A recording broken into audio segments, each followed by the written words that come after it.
Welcome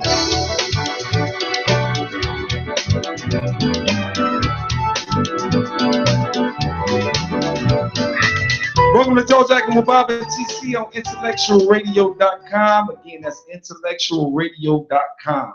I'm your host, B.O.B. Bob, but I will go by the name of Robert Lee or Jr. if you insist on being formal. And as always, from the South Side of Chicago, Illinois, give it up for my main man, Martise TC Washington. TC, what's up, my man? Man, what up, Bob? Good. How you doing, man? I'm all good. I'm kind of excited for this. Kind of excited, man. Yeah, I'm excited too, man. Happy Black History Month to you, brother. Oh yeah, you too, my man.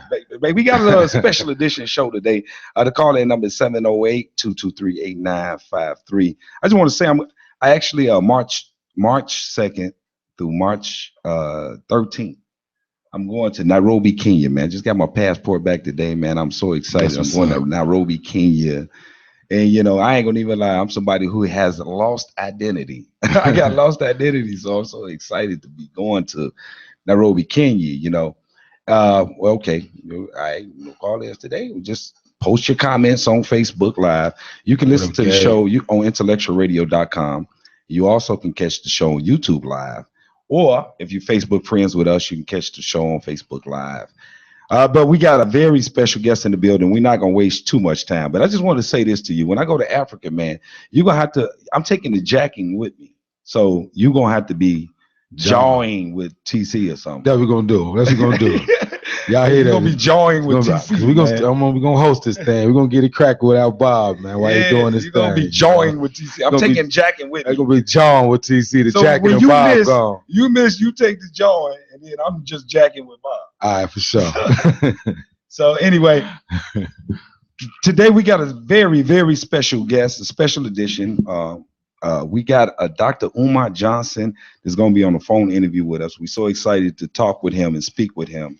I just want to tell you real quickly about Dr. Johnson. Dr. Umar Abdul Johnson is a certified school psychologist who practices privately throughout Pennsylvania and lectures throughout the country. Umar is a blood relative of Frederick Douglass, the great Black abolitionist and orator. And as a school psychologist, Umar evaluates children ages 3 to 21 in an effort to determine if they have educational disabilities and a need for special education. Umar is considered a national expert on learning disabilities and the efforts on Black children, as well as an expert on helping schools and parents modify challenging behaviors that can ultimately lead to disruptive behavior disorder diagnosis in Black boys. So let's bring them on real quick. From Philadelphia, Pennsylvania, let's give it up for the big dog in the house today, Umar Johnson.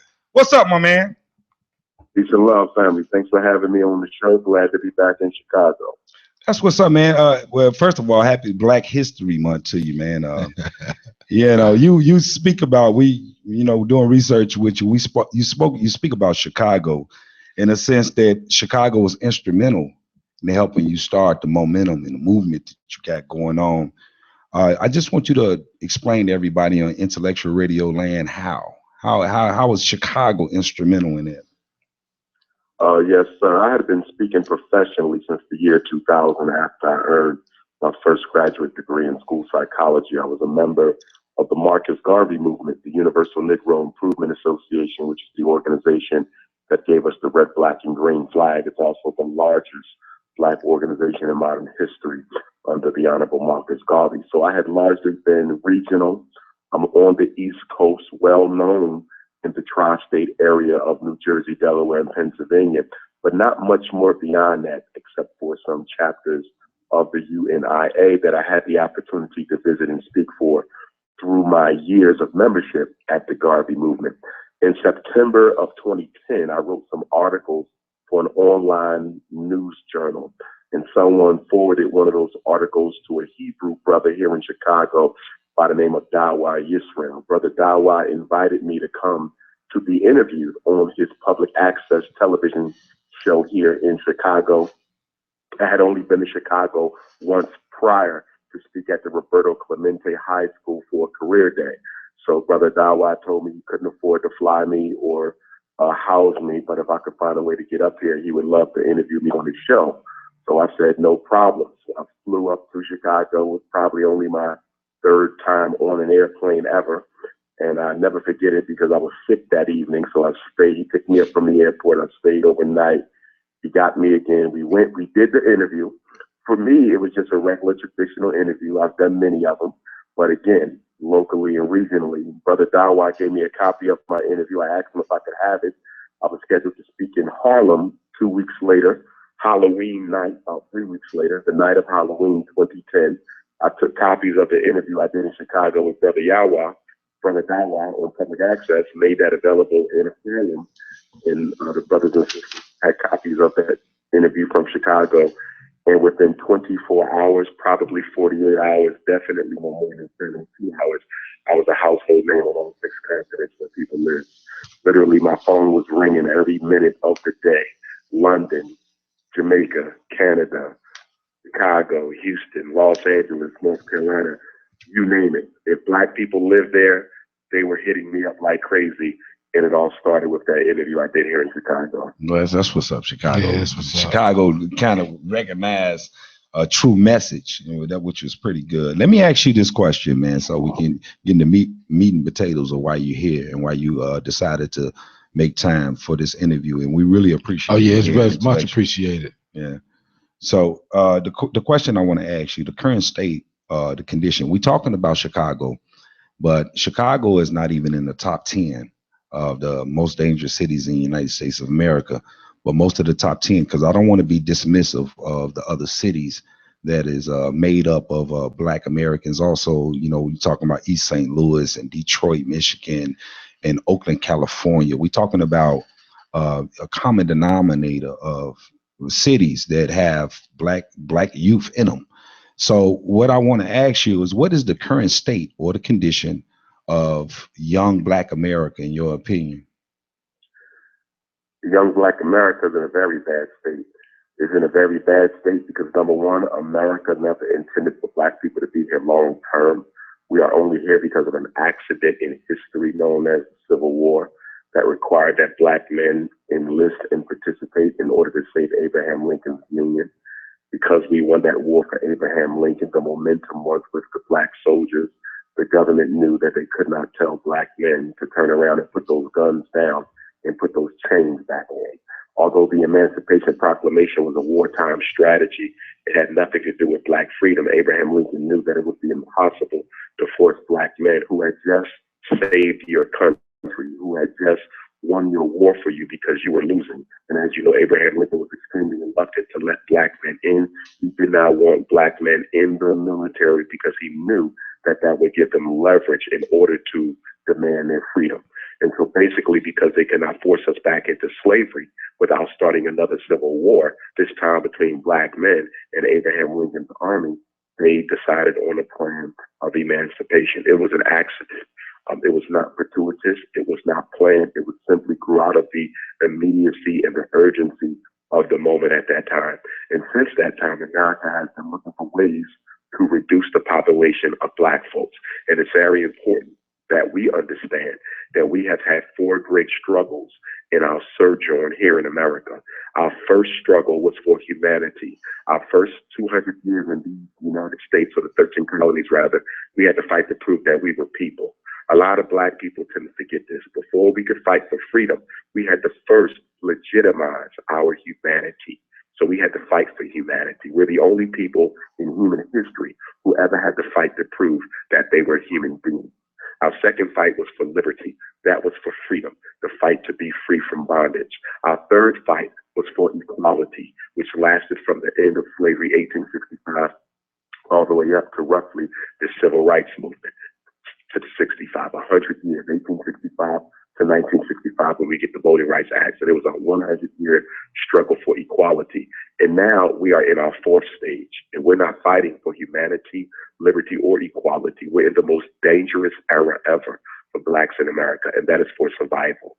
What is being done in Chicago is actually being orchestrated by higher places. The reason that they're propagating Chicago as being so violent is to intentionally drive the property values down in predominantly black neighborhoods, clean us out of those neighborhoods, and then let white folk come in and buy them for pennies on a dollar and turn Chicago into the great white metropolis that they've always wanted it to be. So they're trying to do a land grab. They're doing it by design. They're pushing the violence, and I wouldn't be surprised if down the road, 10, 20, maybe even 50 years from now, we find out that not only the government but the police were systematically orchestrating these crimes.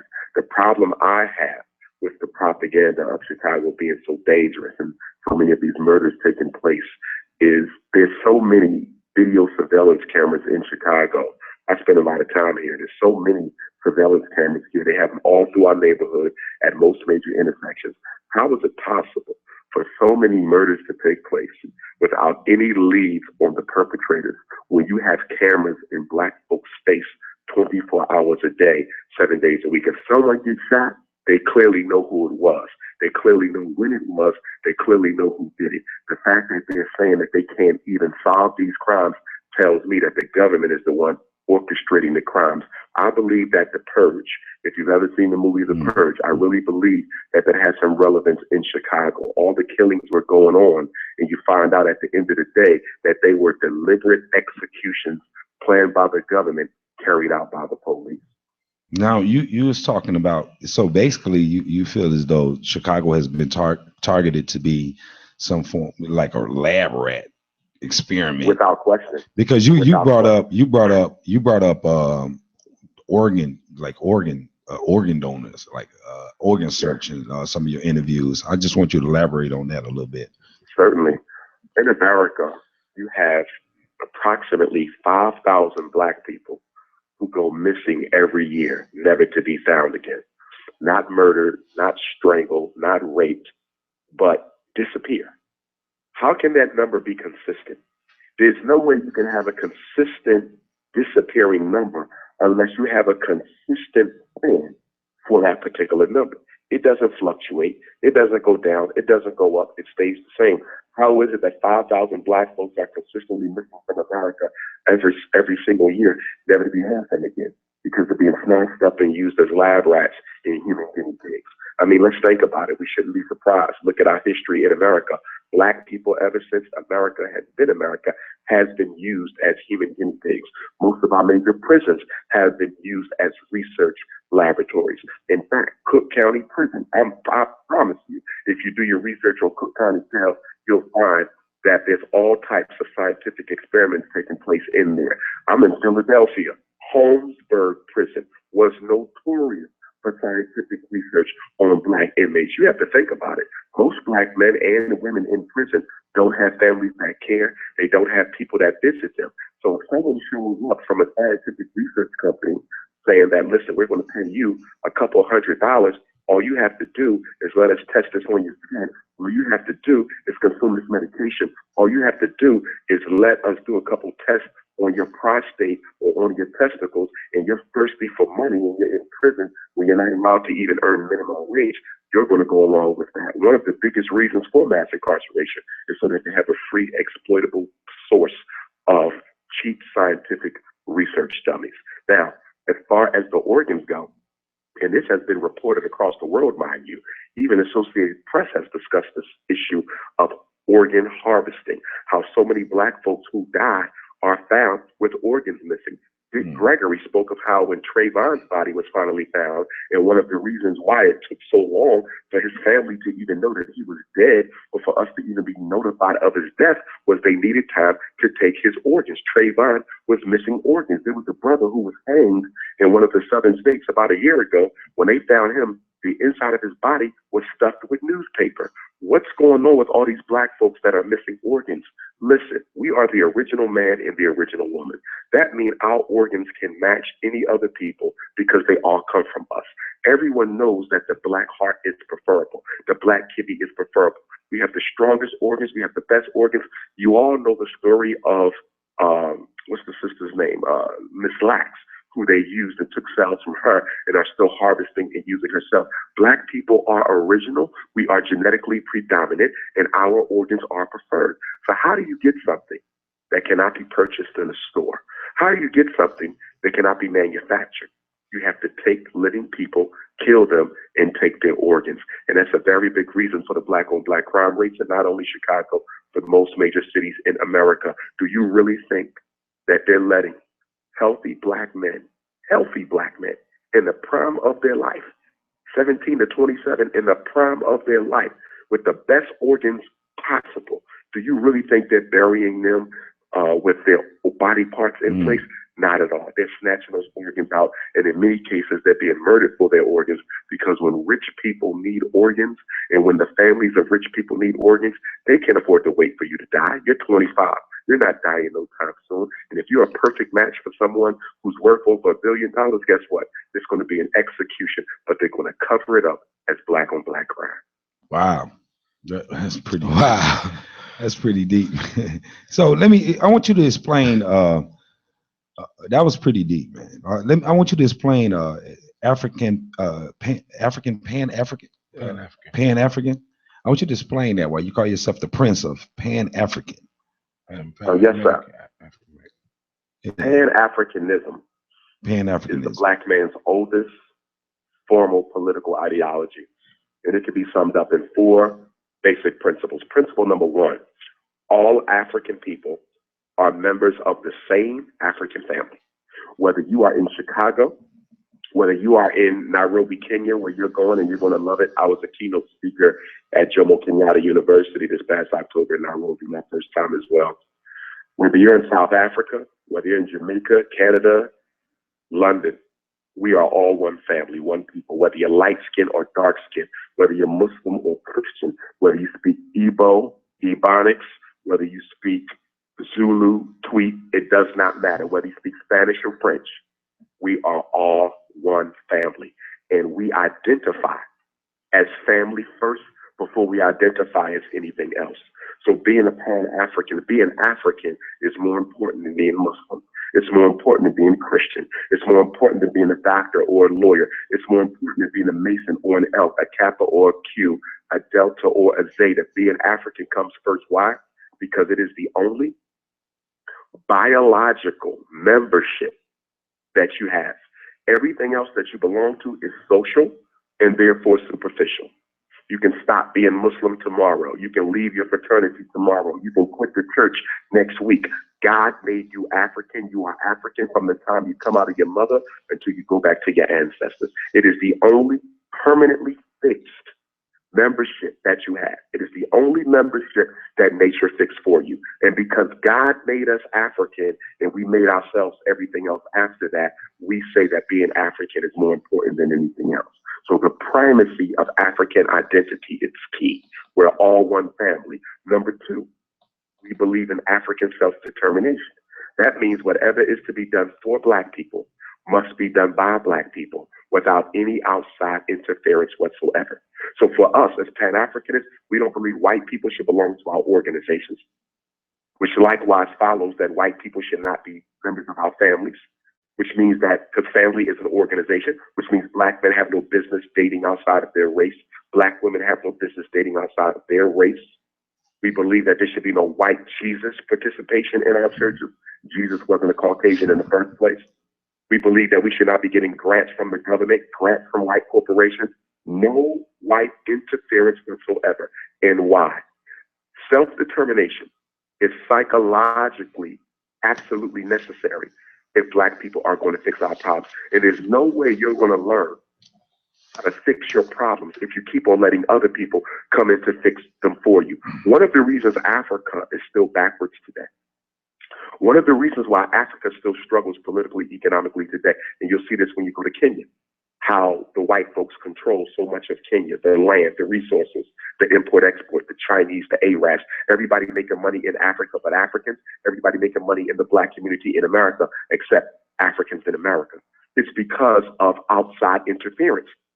If you give people too much, they never learn how to do it on their own. So really, charity is a form of control. Charity is a form of control. Charity is a way of sabotaging a people's ability to learn how to stand on their own 2 feet. So we say what is to be done for Blacks must be done by Blacks. The third principle is as Africa goes, so goes the rest of us. That means what? That means we would explain one of the reasons why Black America is still struggling today is because we haven't linked our struggle up with the mother continent. The reason why Africans in the Caribbean are struggling. The reason why Africans in Canada and the UK and France. And France has the largest population of Africans in Europe. Brazil has the largest population of Africans outside of Africa anywhere in the world. And the reason we're still struggling is because we keep on fighting isolated from our mother continent. Dr. Johnson, let me ask you a quick question. I want to share a definition with you, and I want to hear your take on it. TC, I want you if you got a take on this, please join in. No problem. The definition is community.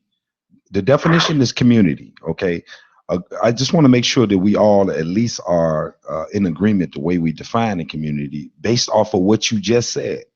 So community, a group of people living in the same place or having a particular characteristic in common.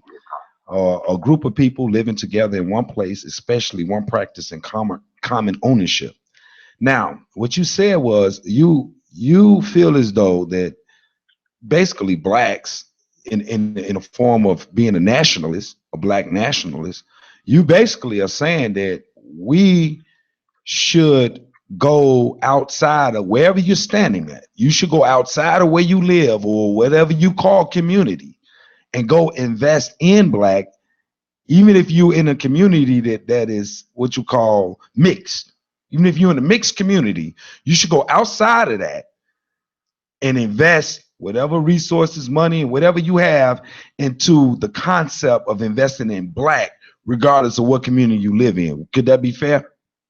Absolutely so. And the reason why that is because physical, geographic separation is not necessary in order for Pan-African nationalism to succeed.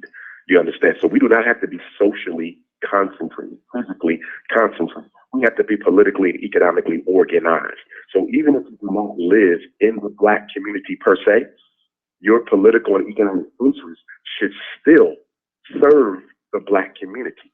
So you may not physically be there, geographically be there, but politically and economically, you must be there. So for example, people will say that as nationalists, y'all advocate separatism.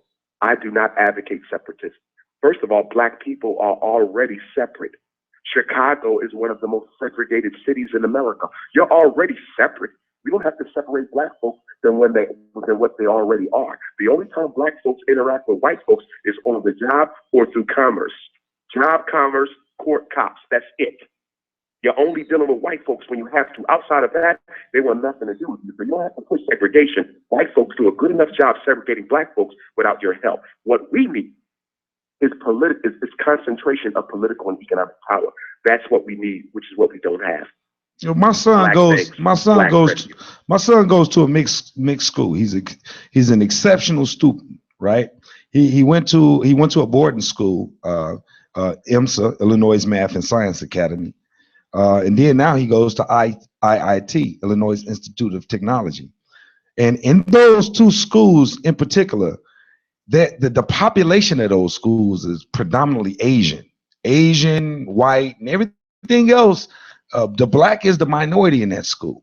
So my son, I'm raising him to think balanced, fair, and everything else, to learn other people's ways, learn how to compete. What do I tell him in order for him to stay consistently competing, to stay consistently non-biased, in order to, be a productive citizen in this world? And the way you're describing it, how would I give him the right type of advice in order to be in touch with his blackness, but still be able to compete with where he's standing? Because when I go visit my son in school, I'm talking about all of his friends are white or Asian, all of them. What do I say to him? Okay, well, first of all of his friends should not be white and Asian, even though he goes to school. So you need to change up there, okay? Because if you allow that to happen, then he's going to be psychologically alienated from his own people as he grows up, okay? That could also engender a bourgeoisie, elitist mindset in him. So you're going to have to orchestrate and strategize, okay, a black social network for your son outside of school. He's at a school that's predominantly white and Asian. We understand it's a high-achieving school. He needs to stay there for that reason. Other than that, I would say he's at the wrong school, because because I'm not a big supporter of black kids going to white schools because of the psychological terrorism that takes place. But because it's a high achieving school, it's the best, he needs to stay. And because of that, you have to balance it out. You have to balance it out. When he comes home, he needs to have some black playmates who are of the same ilk as him. They could be high achieving as well, but you have to orchestrate that because you don't want him to be alienated from his own people, which is what I find a lot as a school psychologist and a former principal. I find that a lot when our black kids go to elite schools and the parents don't do their due diligence to get them black playmates. But the other thing you said is you said you didn't want to raise them with bias.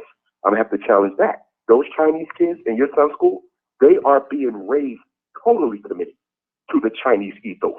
Those white kids, those European Jews in that school, they're being raised totally committed to the best interests of Jewish people. So it does not serve us as a people for your son to have a colorblind orientation when I promise you, every other child in that school does not have a colorblind orientation. And one of the things that we as a people have failed to do collectively, because it can't just be you, it got to be all of us, and that is raise our children with an unequivocal commitment to the progress of black people over and above and beyond the progress of any other group. It must be, as Marcus Garvey said, race first. Deep. Go ahead, TC. Deep. Well, no, I just wanted to, first of all, thank you again for this interview, because you're like a lot of people listen to you on our little groups out here on Facebook Live, saying what's up. We got Miss Dr. Umar Johnson in the building. I want to take it back to the streets of Chicago, because, that's dear to my heart. That's where we come from, And I feel, my opinion is, it goes bigger than all this. I feel the media, the effect this media having on our kids, and far as what they allow them to see now on television. I don't care if it's Disney Channel. I don't care what it is. It's just a whole different thing for kids now, and I don't really see no protest going towards that. I mean, so I just wanted your opinion when it comes to media and social media and things that has been allowed now. Back when we was coming up, that wasn't allowed, but times do change. But I feel like there should be some more, a little more heat, and a little more attention towards what's being fed and tell our kids. If I were in charge of Black America, homes that have children who have not yet graduated from high school would not be allowed to have cable television. The television would only be used for instructional reasons. We have allowed our children's innocence to be taken away from them. As you said, when we grew up, there were certain things we couldn't watch, certain things we couldn't hear, certain adult conversations we couldn't be privy to, certain types of music that our parents would never let us listen to on a regular basis. All that's gone. The line between being a child and being an adult has totally been blurred in the Black community. And it's no coincidence that the incidence of child sexual misconduct, child on child molestation has significantly gone up. Why? Because we are allowing our children to receive suggestive messages about sexual intercourse. So children are watching movies where they see adults having intercourse. They are listening to adult conversation. Their music is totally sexualized. The videos are totally sexualized. They're on the internet where they're surfing. And one of the biggest concerns of Black parents today is pornography. Children on gay porn sites, children on heterosexual porn sites is out of control. And what happens, the mind of a child is curious by nature. The mind of a child is curious by nature. So if I'm watching something on the internet and it looks like these people are enjoying it, I'm a 7-year-old boy. I got a 2 or 3-year-old little sister or cousin. Guess what's going to happen? I'm going to try to test this out with my cousin. I'm committing sexual misconduct. I know it might not be right, but I'm not conscious of the extent to which it's wrong. We are responsible for this loss of innocence in Black children because we have totally blurred the line between who's a child and who's an adult. You was talking about one of the things we picked up too. I just want you to, I guess, your short version answer on the LGBT community and Sure. how I guess how they take to some of the things that you say. I can see a definite riff in it, and I just want you to describe it. Not a problem. Yeah. Right before I do that, let me just let your listeners know Dr. Umar Johnson will be speaking in Chicago tomorrow, 4 o'clock. Doors open up at 2. You can get your tickets at the door. 12 and under are free. 65 and older are also free. The event is just $20. and that will be at the Greater New Mount Moriah Baptist Church, Greater New Mount Moriah Baptist Church, 3101 Warren Boulevard, 3101 Warren Boulevard in the East Garfield section of Chicago. Tomorrow, we're going to deal with miseducation, political economy of the ghetto, white supremacy, black male relationships, feminism, multiculturalism, LGBTism, and all the different issues that black people need to confront and combat. So that'll be tomorrow, 4 o'clock. Looking forward to seeing everyone come on out. To answer the question, the LGBT movement has done as much as it can to distort my perspective and my platform on their lifestyle. I love all black people, whether you gay or straight. I have nothing but love to give to our people. We don't need any more hate. We got enough of that. But I reserve the right as a nationalist, as a Pan-Africanist. I don't have the luxury of deciding whether or not I think people should have the right to do this or that. As a nationalist, we operate in the best interest of the race. We are statesmen who must determine what is in the best interest for the future of black folks. And as a nationalist, not a black nationalist, a Pan-African nationalist, I have to determine whether something is or is not in the best interest of black folks. And when you look at same-sex relationships, you have to come to a conclusion that there's absolutely no benefit, none. And I've challenged our homosexual and lesbian brothers and sisters on this every time they conversate. I've been on their radio shows. They stopped me. I had a conversation with a sister the night before last at Oregon State University in Baltimore, one of our HBCUs. The question simply is, what is the long-term benefit of us pushing this and allowing this to exist in our community? Men with men, boys watching men be intimate with each other, women with women, girls watching girls be intimate with each other. The black family is an endangered species. The black family is an endangered species. And if you are pushing and promoting same-sex relationships, then you are eroding the foundation, fabric, maintenance, perpetuation of the black family that you must have if you want to see black people continue to survive. Wow.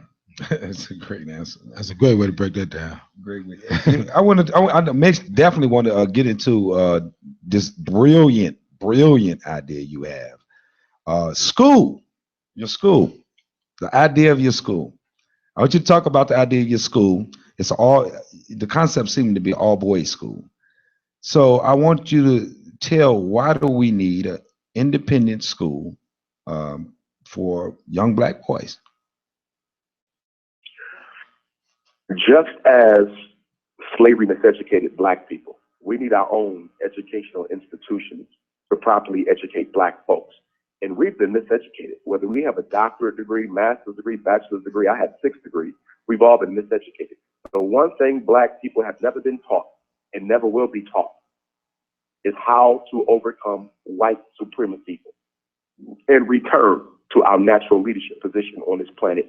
No school on earth is going to teach black people that, because all races on earth require dysfunctionality in the black community for their survival. There's Chinese people in China who are buying one-way tickets to Chicago. There's East Indians in India buying one-way tickets to Philadelphia.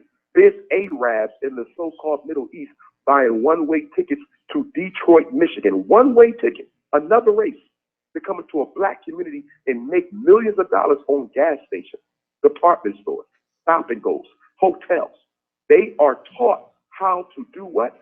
Build up their cultural group economically and politically. Every culture believes in independence, economic empowerment for itself, not multiculturalism. Black kids are educated to be multiculturalists, so they never work to their own best interest because they're too busy working to everyone else's best interest. In order to properly educate a black child, you must, number one, make sure they understand white supremacy, what it is, how it operates, how to destroy it. Number two, they must be taught to be totally loyal to their own race first. If a black child has not been taught to be race first, no matter how well educated they are, they will be an enemy to their people, i.e. Barack Obama, i.e. Clarence Thomas, Condoleezza Rice, and the list goes on. Well-educated enemies to their people because they've never been taught loyalty to race. And number three, black people must be taught the art of political, economic, and militaristic empowerment, how it operates, how we fell from glory, and how to go back. If you ain't teaching those 3 things, then you've miseducated black folks. The premise of the Frederick Douglass and Marcus Garvey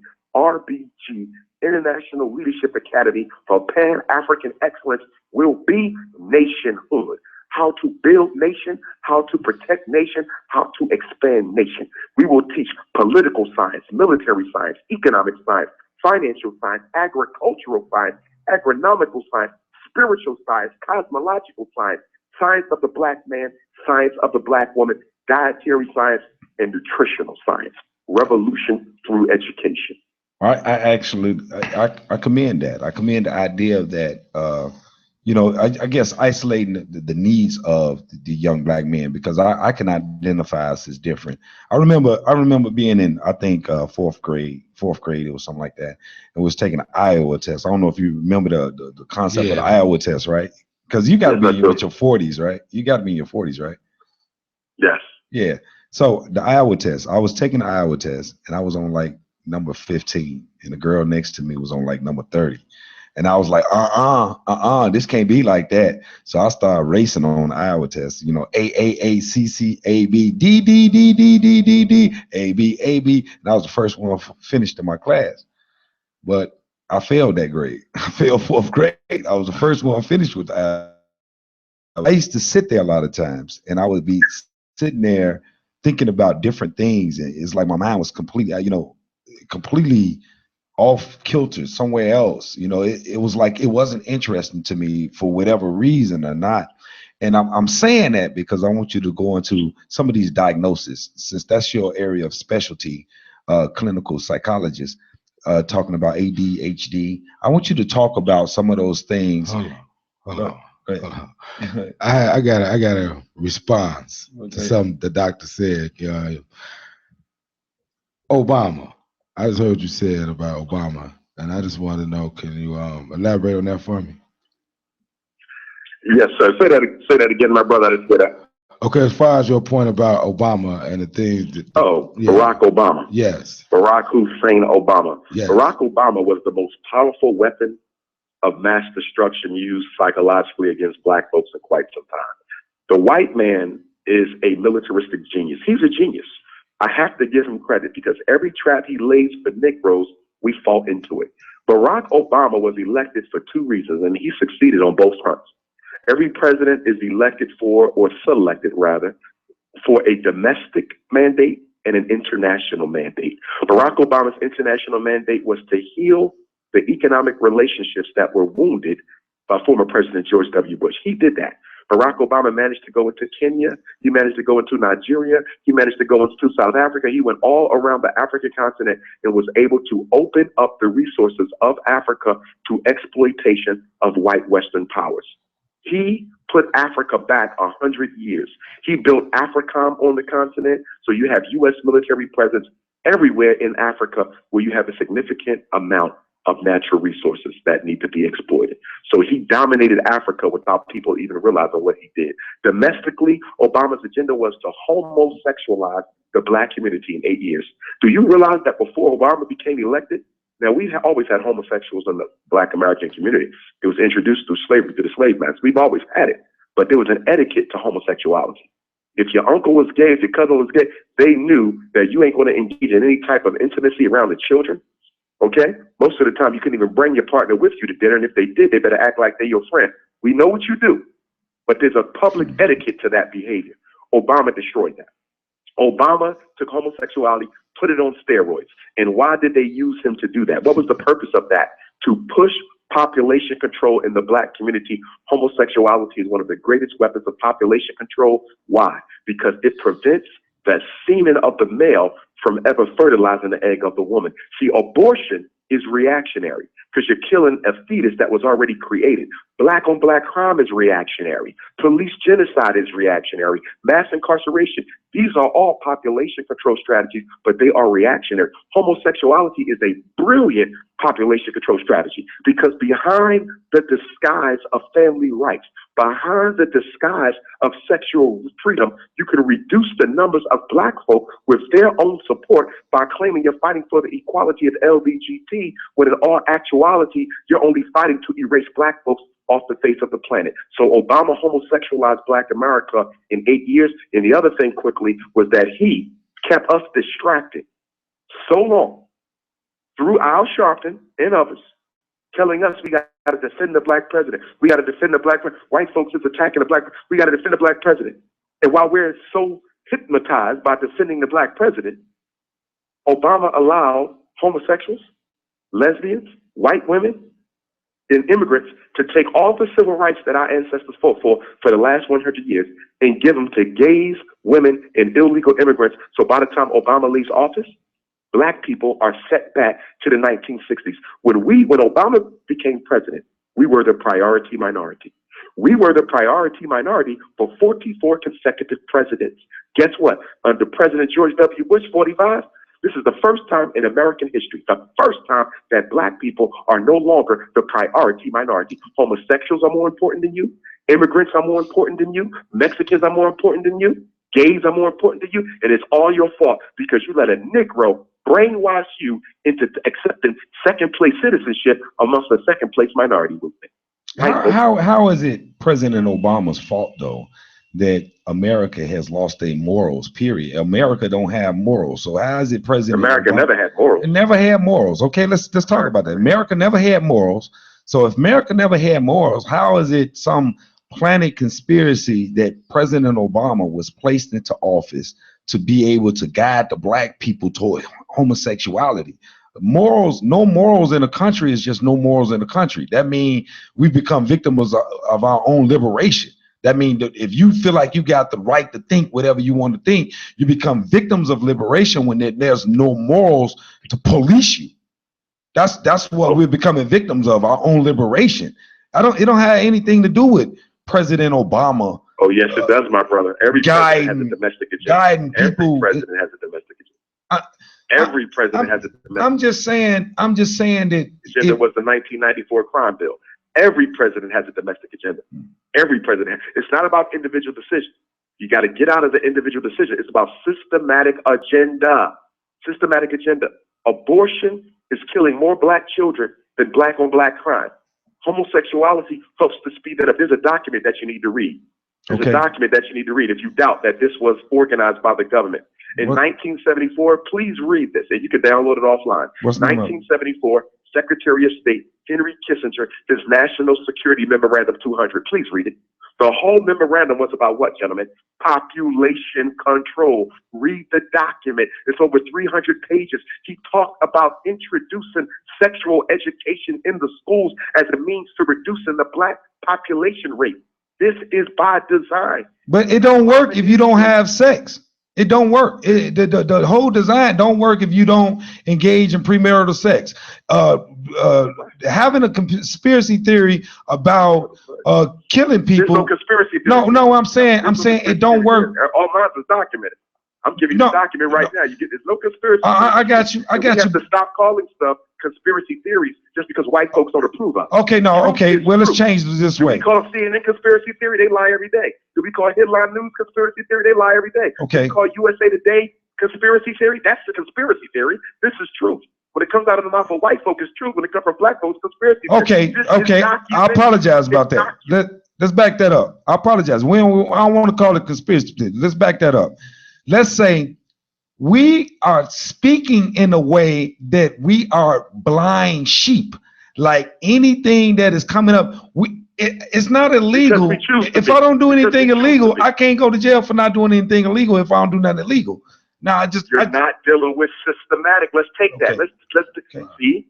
You're dealing with it from the individual, not the systematic. Policy is not set for individuals. Policy is set for groups. Let me give you an example. Okay. Up until 1940, Irish, Italians, and Jews, right here in Chicago, and all across America, but especially here, they were not considered white folks because they were mixed with black DNA. Southern Europeans were not considered white folks. Mm-hmm. In 1940, the United States government made them white. Until 1940, what were they doing? They were breaking the law, stealing, killing, gang banging, guns, drug running, booze, alcohol, everything under the sun. They engaged in it, rackets, etc. They was in the streets getting drunk. They was killing each other. They was doing exactly the same thing we do. You know why? Because they were cut out of the American apple pie. They were not allowed to realize this slice of the American dream. In the 1940s, America decided to upgrade them to being white. Guess what they did? They gave the Irish the inner city police departments in the black community. They gave the Italians the inner city fire departments in the black community. And they gave the European Jews the downtown municipal government civil service jobs that they still dominate in 85% of black community governments today. So all we did was go into the criminal enterprise that white folks formerly operated. You were never given the opportunities that they were given. This is systemic. You lock a black man up, you give him a felony, he gets out of jail. He has an 85% chance of going back to jail within a year.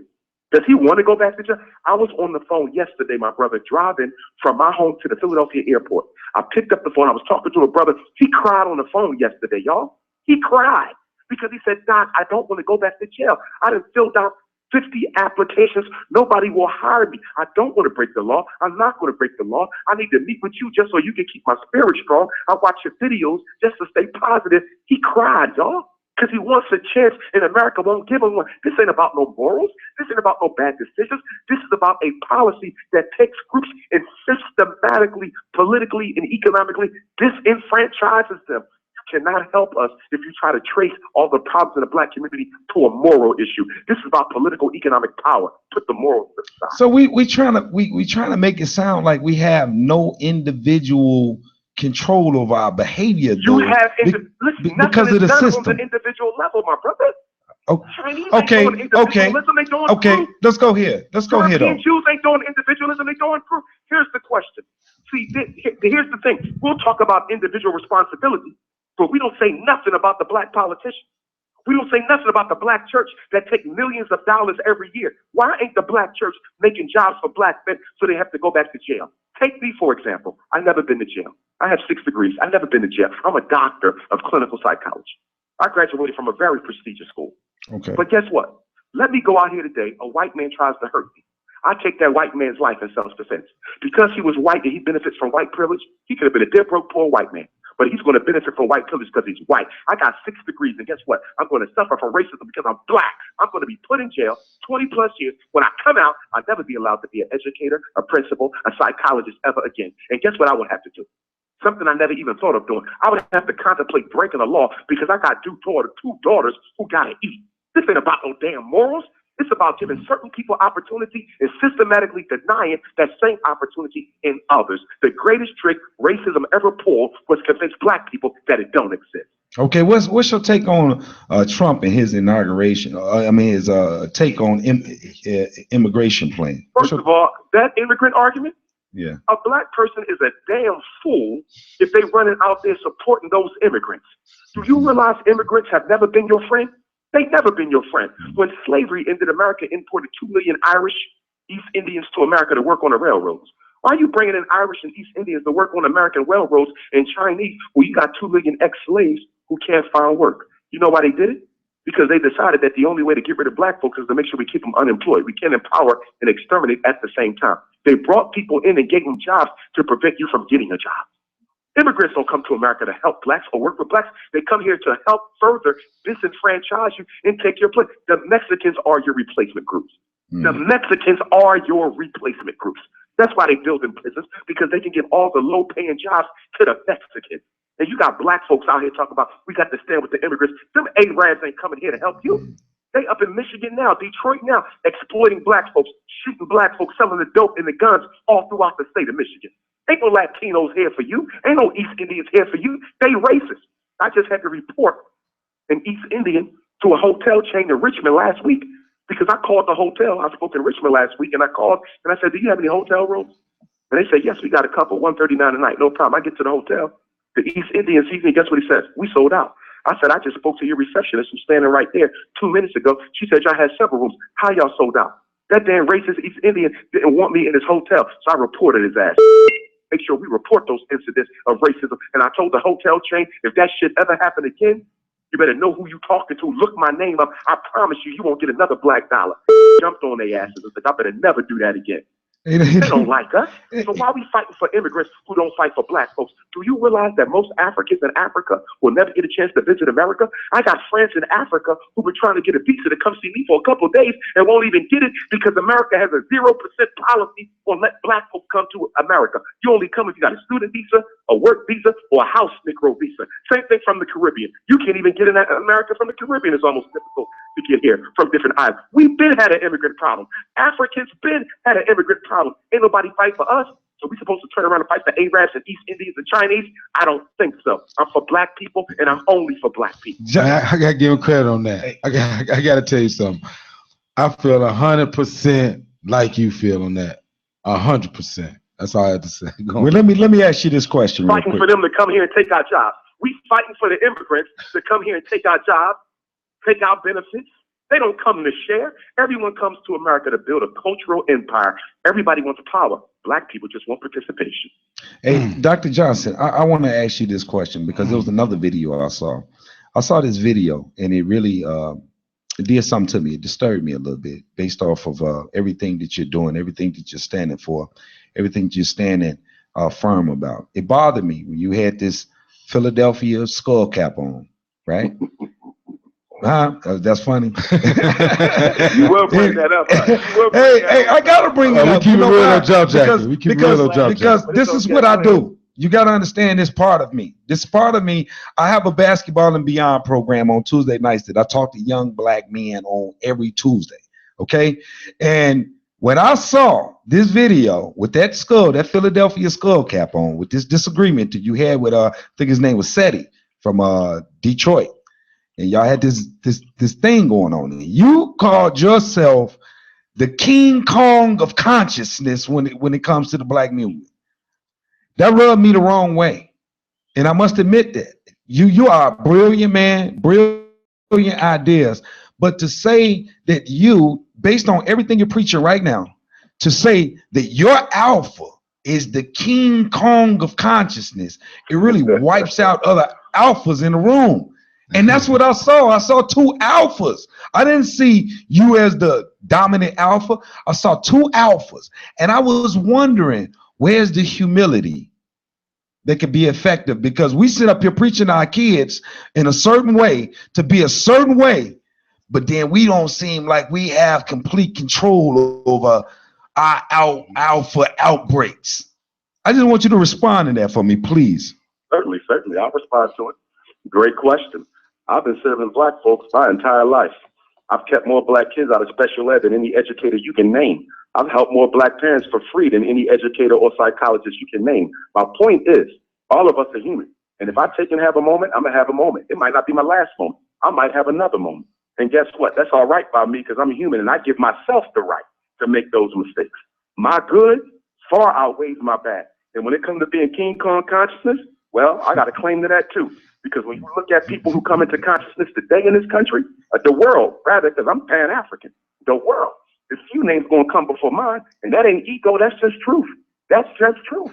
A lot of people came through consciousness through Dr. Umar Johnson. And when you deal with relevancy and practical solution and application, and who's really out here battling with our mothers and battling with our kids, who got the National Independent Black Parent Association? Who got the Team Pan-African? Who got the Repatriation Task Force? Who out here with the college tours? Who's doing the work? Not talking, doing the work. So I will call myself King Kong consciousness and the Prince of Pan-Africanism and anything else I want to call myself because I got a track record to back it up. If you feel it's ego, fine.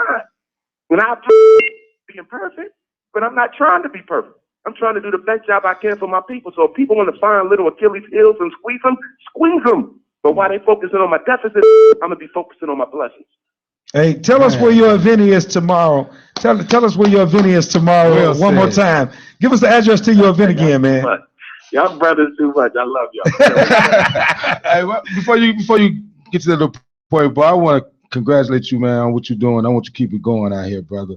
And everything you're doing, man, even the rants, all that is appreciated because anybody that attack where you coming from, you're going to defend yourself.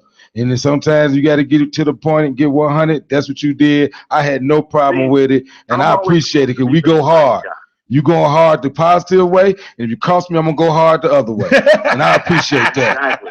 See, fellas, y'all got to realize I really have the moment. I don't have too many moments. Hey, man, you always going to have a moment on Jaw Jacket, man. You got to do what we did today, man. You got to understand that this is where this atmosphere is. This is where that platform is. You can tell Bob, man, I don't agree with you, Negro. You can tell, you know what I'm saying? This is where it's at. So when you in Chicago, make sure you look us up at Intellectual Radio and know you got a spot to vent and you know, tell us our perspectives be coonish, whatever. but you got a spot here. Tell us about your event again tomorrow. Good conversation. Very good conversation. And again tomorrow, and also, fellas, if you ever want to bring me back on the show, y'all doing a special, conversation on the topic, y'all want me to chime in, y'all can always. Man, we want you in the studio, man. We ain't nobody got time to keep on talking to you over the phone, man. And I can't even see your 6'3", 300 pounds. Cause see, I'm 5'10", 200. You know what I mean? But I think I'm 7 feet. So man, nobody got time to keep on talking to you. We want to see you in studio. Yes, we do. No doubt. We're gonna make that happen. We definitely gonna make that happen. Also tomorrow, if y'all decide to come through there, text me on my cell, fellas, so I can put your name on the guest list. I won't have to pay to get in there. Just text me your name if you're coming through, first and last. But tomorrow, we're going to be at the new Greater Mount Moriah Baptist Church. Dr. Umar Johnson will be speaking. We got a couple opening acts, some spoken word. We got some vendors, too, coming out, support Black business. Get your shea butter, your incense, your African clothing, your books, etc. I will be there with my Nat Turner hoodies and also the Book of the Century, Psychoacademic Holocaust, the Special Education, the ADHD Wars Against Black Boys. And that's tomorrow, 3101 West Warren Boulevard, 3101 West Warren Boulevard in the East Garfield section of Chicago. Doors open up at 2. Dr. Umar speak at 4. You can get tickets at the door or online at Prince of Pan-Africanism. How much are the tickets? 12 and under free, 65 and older free. Can't wait to see everybody tomorrow. How much are the tickets? $20. $20. All right. Yeah, y'all want you hold on. We finna end the show, but you stay online so we gotta get that information from you and you can pass information. Yes, sir. But let them know 12 and under free. 12 and under free, y'all. We gotta represent this, all Facebook Live people.